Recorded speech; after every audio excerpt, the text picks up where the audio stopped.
Welcome to the JJ's Declutter podcast, where we tackle the mess and stress to make space for what truly matters. I'm Janice, here with Julie, and together we're sharing our best tips, tricks, and a little humor to help you declutter your home, mind, and life. Whether it's procrastination or piles of stuff, we're here to help you make real progress. Let's dive in. Hello and welcome back, you brave decluttering ducklings, to the JJ's Declutter podcast, where we turn chaos into calm and dust bunnies into roast carrots. Close enough. Today, we're diving into a tale where panic meets piles and feathers fly. That's right. It's the story of Henny Penny and the sky-high clutter. Spoiler alert, it wasn't the sky falling. It was a toppling tower of junk mail, expired coupons, and empty Amazon boxes. A clutter avalanche disguised as an apocalypse. Chapter 1, The Cluck Heard Round the Room. Picture it, a sunny kitchen. Henny Penny's just tidying her spice rack. You know, the one that hasn't seen a labeled jar since 2012. When something bonks her on the head. A can of condensed cream of mushroom soup from the pantry's top shelf. Expired a decade ago. And naturally, she panics. The sky is falling, she cries. Or in this case, the shelves are caving in. Decluttering tip number 1. Panic is not a plan. If your clutter makes you gasp or duck, it's time to reevaluate your storage. So Henny Penny runs off to warn her neighbors. But what she really needed was a decluttering checklist, not a doomsday one. She could have saved time and therapy bills. This is the moment when you realize, wait a minute, maybe it's not a catastrophic event. Maybe it's just chaos in canned form. You know it's bad when your pantry is more dangerous than the neighbor's trampoline. And let's be honest, if your shelves are stacked like a game of cluttered Jenga, you're not storing food. You're building booby traps. Chapter 2, Flutter Chicken Conundrum. Along her panicked path, she meets Cocky Lucky, who's trying to sort out a junk drawer that contains 3 birthday candles, 6 twist ties, and a fossilized gummy bear. Naturally, he believes her. The sky is falling. Better bring my half-broken flashlight. Decluttering tip number 2, group think clutter is real. If one person starts panicking about mess, it spreads like glitter at a preschool party. Next up, Ducky Lucky joins the frenzy. She's knee-deep in plastic containers with no lids. And she still believes she'll find the matching lids someday. Someday is not a storage strategy. And we've all met a Ducky Lucky, so optimistic, yet living in a plastic purgatory. Her kitchen cabinet sounds like a cymbals crash every time she opens it. I was going to say Fibber McGee's closet, but that just makes me seem old. So now you've got 3 birds and a dream and 0 functional storage. They're all headed to tell the king, but can't find their keys under the mail pile. Or remember where they parked the clutter cart. Chapter 3, The Den of Doom. Then they met Foxy Loxy, who has the neatest den in the woods and the shiniest minimalist snack bar. But his secret? He hides his clutter in stylish storage ottomans. Decluttering tip number 3, pretty containers don't fix chaos. They just disguise it. Function before fashion, my feathered friends. Foxy Loxy lures the crew into his lair with promises of a better system. And maybe a Pinterest board titled, How to Feather Your Nest Without Losing Your Mind. But when Henny Penny notices a pile of mail teetering behind a curtain, she realizes Foxy Loxy is overwhelmed too. His den is a showroom in the front, hoarder cave in the back. They all have one thing in common: panic, piles, and zero actual systems.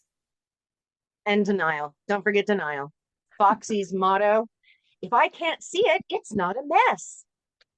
Which totally works until guests open the Ottoman of Doom. Chapter 4, Operation Coop Cleanup. Henny Penny takes a brave breath and says, maybe the sky is falling. Maybe we're just drowning in stuff. Light bulb moment. They decided to return home, but this time with purpose. Decluttering tip number 4, when everything feels urgent, pause.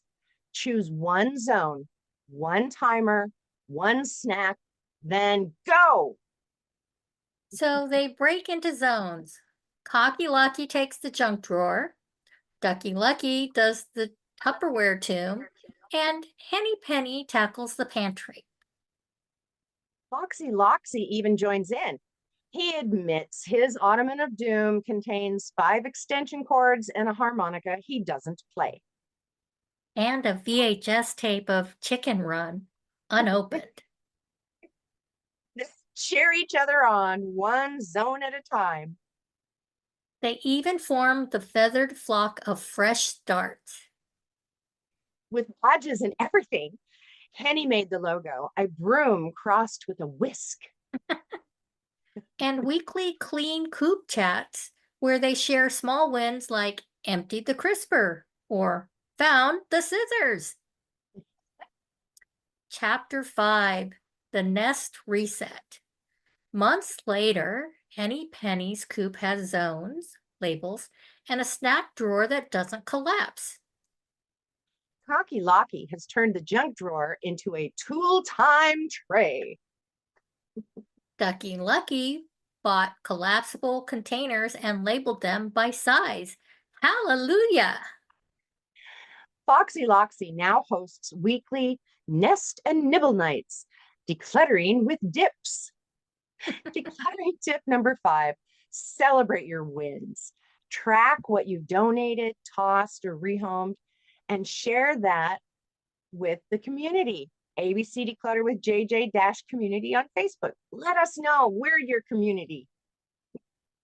They even created a cluck and clear journal. Each page celebrates a decluttered corner and a released guilt object. Like that ceramic Brewster lap no one liked, but everyone felt bad throwing out. It's now a planter at the community garden, composting emotional clutter, people. They even hosted a yard sale and donated the rest. No take backsies. Some Henny Penny is now the neighborhood's clutter coach. Chapter 6, Turkey Lurkey's Thanksgiving of Things. Just when they thought the coop was clear, in waddles Turkey Lurkey. Gobbling and grumbling, trailing feathers, and unopened Amazon boxes. I heard the sky was falling, he huffed, so I brought all my seasonal decor just in case. You know the type. Turkey Lurkey doesn't pack light. He packs like every day is Black Friday. His garage, it's full of inflatable turkey. Miss I don't want to know what he does with his inflatable turkey. Goodness. Okay. Where was, oh, his garage. inflatable turkeys, mismatched gravy boats, and 17 thankful signs. All of them glittery, all of them stored just for next year. And his motto, but it was on sale in 2009. Decluttering tip number 6. Sentimental seasonal stuff isn't bad, but if you're storing stress along with it, it's time to downsize that drama. So Henny Penny gently guides Turkey Lurkey to the maybe bin. He gasps, but what if I need my backup cornucopia? 1 is centerpiece worthy. 5 is a poultry problem. Together, they start small. 1 tote, 1 table runner, 1 pumpkin scented candle at a time. Turkey Lurkey resists, but then Henny Penny shows him her clutter tracker. Wow, he whispers, you turned guilt into gratitude. He finally donates 3 pilgrim figurines and repurposes the rest for a coop craft night. Turkey Lurkey realizes memories matter more than the mess they come in. And he no longer hides behind his Hale Bay tower of maybe someday stuff. They even give him a new title, the Gobbler of Good Habits. And a feathered sash to match. So, final thoughts here. The sky wasn't falling. It was rising underneath all that clutter. Henny Penny and her friends learned that stuff doesn't define the coop. Habits do. This week, pick one zone and give it your full feathered focus. And if it feels overwhelming, pair it with a snack and a soundtrack. Or call in your flock. Remember, you're not alone in the coop. So that's what we have for today. Until next time, keep it simple. Keep it intentional. And as always, Keep decluttering. We did it. We did it. We did it.